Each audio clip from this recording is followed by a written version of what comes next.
Hi friends, நான் உங்கள் சரண்யா. இந்த வீடியோ எதுக்குன்னா, என்னை பற்றி நான் உங்ககிட்ட நிறைய ஷேர் பண்ணதில்லை.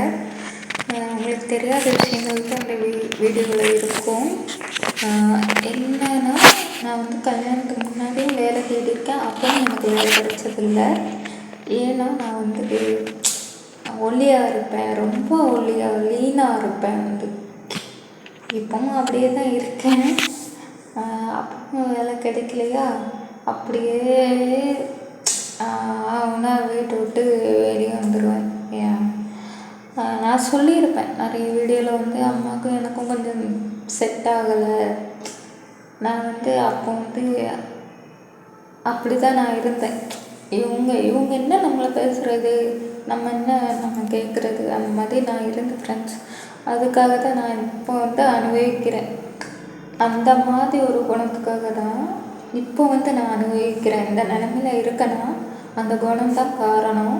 அப்படி மட்டும் இருக்கக்கூடாது அப்படிங்கிறத நான் இப்போ தான் உணர்கிறேன். எங்கள் அம்மாவை நான் மதிச்சுருந்தேன்னா கண்டிப்பாக இந்த மாதிரி நான் இருந்திருக்க மாட்டேன். எங்கள் அம்மாவுக்கு சரிம்மா இப்படியாம்மா அப்படின்னு நான் கேட்டிருந்தேன்னா இந்த நிலைமை எனக்கு வந்திருக்காது. நீ என்ன சொல்கிறது, நான் என்ன கேட்குறது, அப்படிங்க போய் தான் இந்த நிலைமை. அதனால் நான் வீட்டை விட்டு வெளியே வந்துடுவேன். அப்படி வரும்போது என் நேரம் எனக்கு கெட்ட நேரமாக இருந்திருக்கு பார்த்துக்கோங்க. எனக்கு அவங்க எல்லாத்துக்கும் தெரியும், எனக்கு மீனராசிக்கு 7 சனி நடந்துகிட்ருக்கு. எல்லாம் வாஸ்தவமானது தான், தெரிஞ்ச விஷயந்தான். அந்த மாதிரி ஒரு சுச்சுவேஷனில் 7 விடுமா ஒரு புரோக்கர்னே தெரியாமல் ஒருத்தி கையில் போய் மாட்டி அவள் ஃபஸ்ட்டு ஒரு கல்யாணம் முடிச்சு வச்சா பார்த்துக்கோங்க. அது 38 வயசு அப்படின்னு சொல்லி முடிச்சு வச்சாங்க. ஆனால் கல்யாணம் முடிஞ்சு ஒரு நாளில் தெரிய வந்தது. கல்யாணம் முடிஞ்ச அடுத்த செகண்ட் எல்லாருக்கும் எப்படி தோணும், நம்ம வாழ்க்கை இனிமேல் நல்லா இருக்க போகுது அப்படின்னு தோணும். ஆனால் எனக்கு என் வாழ்க்கை இதோட முடிஞ்சுது அப்படின்னு தான் தோணுச்சு. மொதல் லைஃப் சொன்னல, அப்போ எனக்கு இதோட எல்லாம் முடிஞ்சுது அப்படின்னு தான் தோணுச்சு. அப்போ அடுத்த நாளே நான் கலத்திட்டேன், எனக்கு வேணாம் அப்படின்னு. ஏன்னா அவங்க பொய் சொல்லியிருக்காங்க. என்ன பொய்னா, 52 வயசு அவங்களுக்கு. ஆனால் பொய் சொல்லி 38 வயசுன்னு சொல்லி கல்யாணம் பண்ணாங்க. நான் வயசு தெரிஞ்சவொன்னே சரி இதெல்லாம் வேலைக்கு ஆகாது அப்படின்னு சொல்லி, எனக்கு வேண்டாம், நீங்கள் இப்படி பொய் சொல்லி இது பண்ணியிருக்கீங்க அப்படின்னு சொல்லி அதிலிருந்து வெளியே மறுபடியும் அந்த மாதிரி தான் பார்த்தாங்க. அதுக்கப்புறம் அப்பா அம்மா வீட்டுக்கு நான் போயிட்டேன், இதெல்லாம் வேணாம் அப்படின்னு சொல்லிட்டு. அதுக்கப்புறம் 1 வருஷம் கம்முன்னு தான் இருந்தேன், அமைதியாக இருந்தேன், வீட்லேயே இருந்தேன். அதுக்கப்புறம் 1 வருஷத்துக்கு அப்புறம் மறுபடியும் நம்ம 7 சனி விடுமா, மறுபடியும் அதே இடத்துக்கு போனேன். அதே இடத்துக்கு போய் அதே மாதிரி தான் பார்த்தாங்க, வயசானவங்களா பார்த்தாங்க. இது வேலைக்கு ஆகாது அப்படின்னு சொல்லிட்டு அவங்க மூலியமா தெரிஞ்ச புரோக்கர்கிட்ட போயிட்டேன். இவங்களாச்சும் நல்ல விதமாக பார்த்து வைப்பாங்கன்னு. அவங்க பார்த்தாங்க பாரு, அவங்க பார்க்கல. ஏற்கனவே நான் ஒரு புரோக்கர் வீட்டில் இருந்தேன்ல, அவங்க என்னையும் பழி வாங்குறதுக்காக அவங்க 3 நாளாக என்னோடய வீட்டுக்காரரை அவங்க கஸ்டடியில் வச்சுருக்காங்க. கஸ்டடியிலனா அவங்க கூடயே தான் வச்சு இது பண்ணியிருக்காங்க. 3 நாளாக பையன் எப்படி என்ன ஏது அப்படிங்கிறத அவங்க கால்குலேஷன் பண்ணியிருக்காங்க. 3 நாளுமே பையனோட கேரக்டரு எல்லாமே தெரிஞ்சுக்கிட்டு நான் இந்த இடத்துல தான் இருக்கேன்னு அவங்களுக்கு தெரிஞ்சிருக்கு பார்த்துக்கோங்க. அதனால் பையன் இப்படி கெட்டவனா, அப்போ இப்போ அனுபவிக்கட்டும், நம்ம கூட இல்லாமல் நமக்கு காசு வராமல் போனாங்கல்ல வேற ஒரு புரோக்கர் கிட்ட, அப்போ இவன் அனுபவிக்கணும் அப்படின்னு சொல்லி இவங்க தான் அங்கே இவரை அனுப்பி வச்சுருக்காங்க. அனுப்பி வச்சு மத்தியானம் வரும்போது இவங்க பேசலை. என்னோடய வீட்டுக்கார் என்கிட்ட பேசலை. என்னன்னா நானும் ஃபஸ்ட்டு அவங்கள இப்போ தான் பார்க்கேன். என்ன பேசலை அப்படின்னு நம்ம எடுத்தோன்னே கேட்க முடியாது இல்லையா? என்னைய வந்து கேட்டாங்க, பையனை பிடிச்சிருக்கா அப்படின்னு. பிடிச்சிருக்குன்னு இப்படி மண்டே ஆட்டினேன். பிடிச்சிருக்குன்னு வாயால் கூட நான் சொல்லலை, பிடிச்சிருக்கு அப்படிங்கிற மாதிரி தலையாட்டினேன். அவரையும் கேட்டாங்க, பொண்ணையும் பிடிச்சிருக்கா அப்படின்னு. பிடிச்சிருக்குன்னு தலையாட்டினார். அப்போ வந்து பேசலை. பேசியிருந்தா அப்போவே நான் வேணாம் சொல்லியிருப்பேன். அப்போ எனக்கு குரல் எப்படி இருக்குன்னு சத்தியமாக சொல்கிறேன், எனக்கு தெரியவே தெரியாது. குரல் கூட பிரச்சனை இல்லைங்க, தெரியாதா? மத்தியானம் தெரியாது. அப்புறம் நைட்டு என்னை கூப்பிட்டு போகிறதுக்காக வராங்க.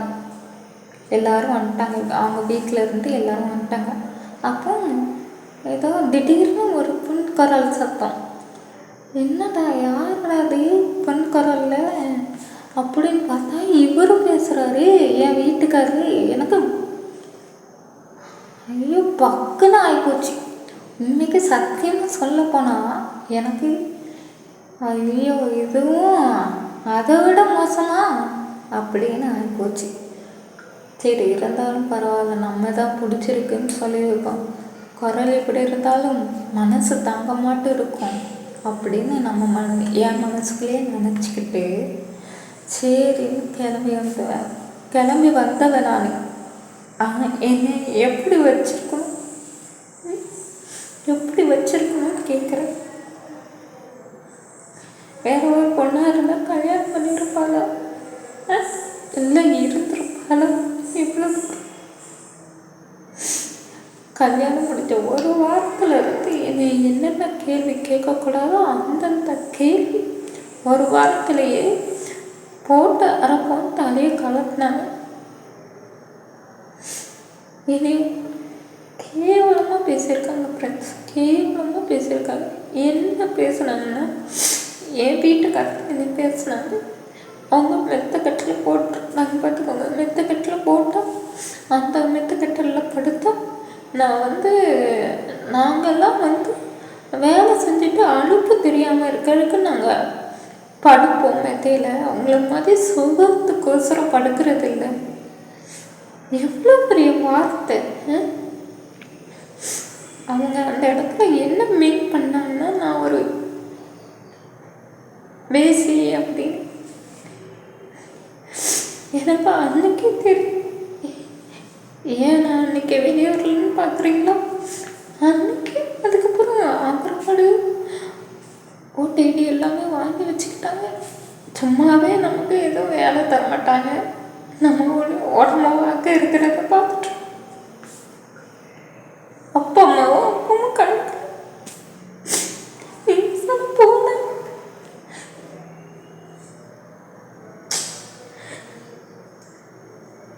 அப்பவும் கண்டுக்கல.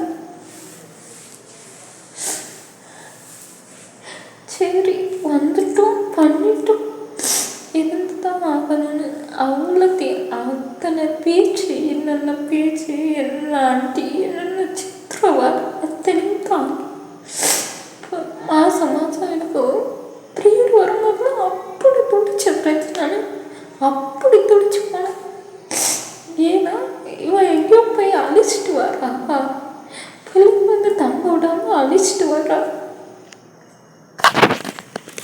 அதுக்கும் என்னை சித்திரவதை பண்ணுவாங்க. அப்படிலாம் நான் அனுபவிச்சு குழந்தை உண்டான. அதுக்கப்புறம் என்னாச்சு, அதுக்கப்புறமும் விரட்டி விட்டாங்க. அதுக்கப்புறமும் எனக்கு நிம்மதி கிடையாது. இங்கே இருந்தால் நம்ம செத்து போயிடுவோம். அங்கே இருக்கும்போது தான் கழுத்தை கட் பண்ணிக்கிட்டேன். மாசமாக இருக்கும்போது அப்பவும் ஒருக்கா கழுத்தை கட் பண்ணேன். ரெண்டு மாதமாக இருக்கும், இல்லை 1.5 மாதமாக இருக்கும்னு நினைக்கிறேன். அப்போ இருந்தேன். அப்பவும் ஒருக்கா இது பண்ணேன். நான் ஓப்பனாக பேசணும் தான் இந்த வீடியோவில் பேசிகிட்டு இருக்கேன். அதுக்கப்புறம் இங்கே இருந்தால் அது சரியாக வராது அப்படின்னு நினச்சி தான் நான் வெளியே வந்தேன். இதுக்கு முன்னாடி மொதல் ஒரு கல்யாணம் பண்ணி வச்சாங்கல்ல, அந்த புரோக்கர் வீட்டுக்கு வந்தேன். என்ன சொன்னான்னா, இந்த குழந்தை எனக்கு வேணாம். உண்மைக்குமே நான் சொன்னேன் ஃப்ரெண்ட்ஸ், நான் ஓப்பனாக பேசுகிறேன். ஏன்னா நான் ரொம்ப கஷ்டப்பட்டேன் இல்லையா, என் கூட சேர்ந்து என் குழந்தையும் கஷ்டப்படும் அப்படின்னு நினச்சி வேண்டான்னு சொன்னேன். அப்போ 2.5 மாதம் வயிற்றுல இருப்பான்னு நினைக்கிறேன். அப்போ சொல்லிட்டாங்க, அது ரொம்ப ஆபத்தாக போயிடும், அந்த பாவத்தை மட்டும் நான் பண்ண மாட்டேன் அப்படின்ற மாதிரி நல்ல ஒரு உத்தம ரேஞ்சில் பேசினாங்க. பொண்ணுங்களை மட்டும் விற்பாங்க, பணத்துக்கு விற்பாங்க, ஆனால் கஷ்டம்னா ஹெல்ப் பண்ண மாட்டாங்க. அதுதான், இந்த பாவத்தை மட்டும் பண்ண மாட்டோம் அப்படின்னு சொல்லிட்டு உங்கள் அப்பா அம்மா கிட்ட கேட்டுட்டு வா, உங்கள் அப்பா அம்மா சம்மதிச்சா பண்ணலாம் அப்படிங்கிற மாதிரி திருச்செந்தூருக்கு பஸ் ஏற்றி விட்டாங்க. பார்த்துக்கோங்க, இவங்க எவ்வளோ பெரிய கிரிமினலாக இருக்கணும். நைட்டு ஃபுல்லாக நான் அவங்க வீட்டில் இருந்தேன் பார்த்துக்கோங்க. காலையில் அனுப்பி வச்சாங்க. என் புருஷன் அதே சமயத்தில் திருச்செந்தூர் நிற்காருன்னா அப்போ நீங்கள் நினச்சிக்கோங்க. அப்போ இப்போ இங்கே இருக்கிறா கூட்டிகிட்டு போ அப்படிங்கிற மாதிரி அவங்க ஃபோன் பண்ணியிருக்கணும். என் வீட்டுக்காருக்கு இவங்க ஃபோன் பண்ணியிருக்கணும். இல்லைன்னா நான் எப்படி திருச்செந்தூர் போகிறதோ அவருக்கு எப்படி தெரியும், அவருக்கு எப்படி கரெக்டாக நின்னாரு. அதுக்கப்புறம் சரி அப்படி போயிடுச்சா, மாசமாக இருக்கிற வரை நான் திருச்செந்தூரில் தான் இருந்தேன். அங்கேயும் சும்மாவாக விட்டார். ஐயோ சாமி, பாடா படுத்தி எடுத்து, ஐயோ ஒரு பக்கம் மாசமாக இருக்கிற வலி, இன்னொரு பக்கம் இவருக்கு எடுக்கிற டார்ச்சர். செத்து பொழைச்சேன். அதுக்கப்புறம் 9ஆம் மாதத்தில் மறுபடியும் இங்கே ஈரோடு வந்தாச்சு. ஈரோடு அதுக்கப்புறம் பிரசவத்துக்கு இவங்க அம்மா தான் வந்தாங்க. என்ன வந்தாங்க, உட்காந்துக்கிட்டு திட்டிக்கிட்டே இருப்பாங்க. திட்டிக்கிட்டு அதை எதையும் பேசிக்கிட்டு அதுக்கப்புறம் பிள்ளையும் பிறந்துச்சு. பிறந்து 3ஆவது நாளில் விட்டுட்டு ஓடி போயிட்டாங்க. விட்டுட்டு ஓடிட்டு எங்கள் அப்பா அம்மா வராங்கன்னு தெரிஞ்சோன்னா வந்தாங்க. ரிட்டன் எங்கள் அப்பா அம்மா 5 நாளில் பார்க்க வந்தாங்க. அப்புறம் தொட்டில் எல்லாமே வாங்கி கொடுத்துட்டு போனாங்க. வளகாப்பு போட்டதெல்லாம் எங்கள் அம்மா அப்பா வந்தா. அதுக்கப்புறம் 12ஆம் நாள்லேயே மறுபடியும் இப்படி தான் 1 வாரம் 1.5 வாரம் 1 மாதம் இல்லைன்னா கிட்டத்தட்ட இப்படி தான் இருக்கும் என் வாழ்க்கை. இவரோட 1 வாரம் நல்லாயிருக்கும், இல்லை 1.5 வாரம் நல்லாயிருக்கும், இல்லைன்னா 1 மாதம் நல்லாயிருக்கும். அப்படி தான் இவர்கிட்ட பொழைக்க முடியும். ஆயுசு முழுக்க சந்தோஷமாக வச்சிருக்கே மாட்டார். சத்தியமாக நிம்மதிங்கிறது கொஞ்சம் கூட தரமாட்டார். இவரோடலாம் வாழ்றதுக்கு செத்துடலாம் அப்படிங்கிற மாதிரி தோணும். அவ்வளோ ஒரு சித்திரவாதம். அதுக்கப்புறம் 12ஆம் நாள்லேயே போயிட்டேன். குழந்தை பிறந்து 12ஆம் நாளில் போகிறேன்னா எனக்கு எவ்வளோ ஒரு வலி கொடுத்துருப்பாங்க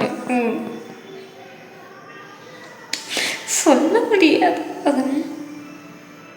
அதுக்கப்புறம் 3 மாதம் எங்கள் அம்மா வீட்டில் தான் நான் இருந்தேன்.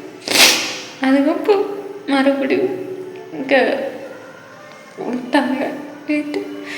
வீட்டில் இருந்து விட்டாங்க. சரி மாமியார் வீட்டுக்கு போமா அப்படின்னு சொல்லிட்டு அதுக்கப்புறம் நிம்மதி இல்லை. 2 மாதம் அங்கே இருந்தேன் பாப்பா வச்சுட்டு. அதுக்கப்புறம் மறுபடியும் அங்கே தான் போனேன் எங்கள் வீட்டுக்கு போயிட்டு அதுக்கப்புறம் அங்கே இருந்தேன். ஒரு 6 மாதம் இருந்திருப்பேன்னு நினைக்கிறேன். பாப்பாவுக்கு 6 மாதம் வரை அங்கே இருந்திருப்பேன். இவர் எங்கேயும் இருக்க மாட்டார், இருக்கையும் விட மாட்டார். எத்தனை வீடு திரும்ப நாங்கள் மாறி இருக்கோம், எங்கேயுமே நிம்மதியே நீ எடுக்க விட மாட்டார். குடிச்சிட்டு அதை இதையும் பேசுறது.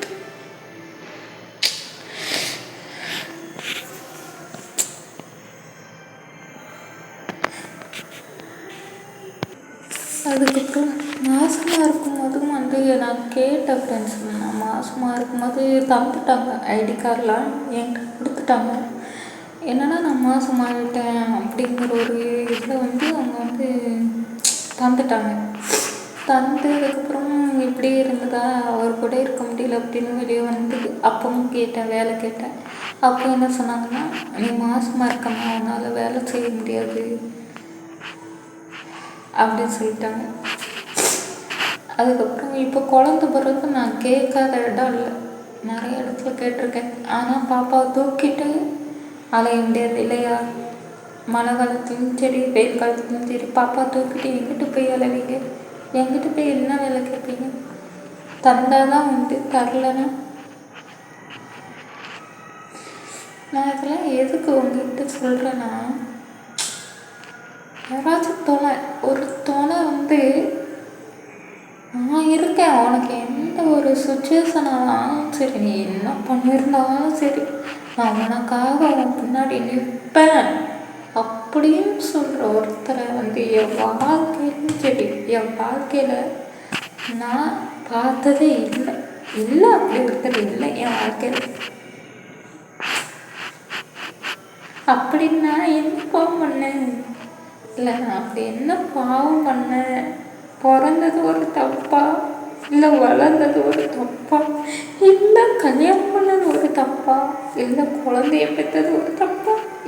இதில் என்ன தப்புன்னு எனக்கு தெரியல ஃப்ரெண்ட்ஸ். இதில் என்ன தப்புன்னு தெரியல. நிறைய வழிகள் பண்ணிருக்கேன். இதுக்கெல்லாம் இந்த வலிக்கெல்லாம் மறந்தாக தான் நான் இந்த மீடியாவை நான் பார்க்குறேன். உங்களையும் நான் அந்த வலிக்கான மறந்தாக தான் நான் பார்க்குறேன். இருந்தாலும் இப்போ சொலட்டி அடிக்குது, ஒவ்வொன்றா அடிக்குது. என்னால் தாங்க முடியல. இதில் கிடைச்ச நிறைய சொந்தங்கள் இருக்கீங்க. இதில் எனக்கு 17,700 சில்லறை இருக்கிறீங்க. இதுக்கு மேலே இருப்பீங்கன்னு எனக்கு நல்ல நம்பிக்கை இருக்குது.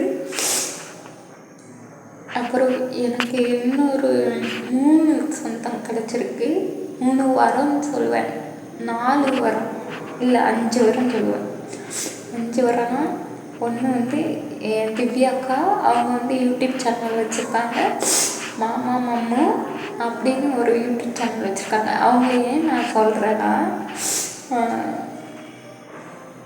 அவங்க தான் எனக்கு இதில் யூடியூப்பில் இருந்து பணம் வர்றதுக்கு காரணம். அவங்க தான் பண்ணி கொடுத்தாங்க, இது டேக்ஸு அப்ளை பண்ணி கொடுத்தாங்க. அதுக்காண்டி அவங்க என் வரம். எனக்கு அக்கா அண்ணன் கிடையாது. அந்த இடத்துல நான் அவங்கள சத்தியமாக சொல்லுவேன், வைப்பேன். அதுக்கப்புறம் 2வது வரம்னா என் குழந்த வரந்தாங்க. என் குழந்தை நான் அன்றைக்கே வேண்டாம்னு நினச்சிருந்தா நேற்றுக்கு நான் எப்படி போயிருப்பேன் தெரியுமா? எப்படியோ போயிருப்பேன். 2வது வரம் என் குழந்தை. 3வது வரம் நீங்கள்லாம் இல்லைன்னா நான் இந்த இடத்துல இருந்து உங்ககிட்ட பேசிகிட்டு இருக்க முடியுமா? நீங்கள் எனக்கு சப்போர்ட் பண்ண முடியுமா? 3வது வரம் நீங்கள். 4வது வரம் எனக்கு இந்த வீடை பார்த்து கொடுத்தாங்க தெரியுமா? ஒரு ஃப்ரெண்டு. அவங்க இவ்வளோ கஷ்டத்துலேயும் இந்த மாதிரி ஒரு மீடியாவை கொடுத்தா அந்த ஆண்டவனுக்கு நான் இந்த இடத்துல நான் நன்றி சொல்லிக்க விரும்புகிறேங்க. உங்களுக்கு சத்தியமாக